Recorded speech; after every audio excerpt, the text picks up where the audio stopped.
మొన్న అయితే pineapple video చేశాం కదా, దానికి కొంతమంది వచ్చి తినడం ఈజీయే, కొనుక్కోవడం కూడా ఈజీయే, కానీ దాన్ని కట్ చేసుకోవడం చాలా కష్టం అన్నారు. నేను చెప్పే ఈ టిప్స్ అయితే ఫాలో అవ్వండి, చాలా చాలా ఈజీగా కట్ చేసేసుకోవచ్చు.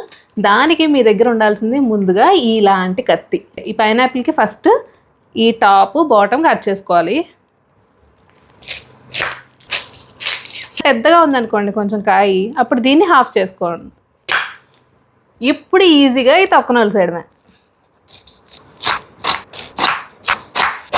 ఇలాంటి చాకు ఉందనుకోండి, మన ఇంట్లో బంగాళదుంప ఒలిచేస్తాం కదా, అంత ఈజీగా ఒలిసేయచ్చు అనమాట. నేను చూడండి ఎంత ఫాస్ట్గా ఎంత ఈజీగా ఒలిచేస్తున్నాను. మీరు ఎందుకు ఒలలేదు చెప్పండి.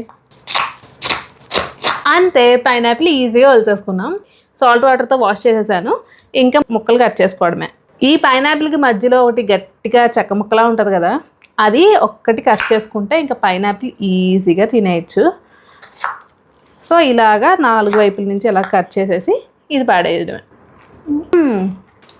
సూపర్గా ఉంది.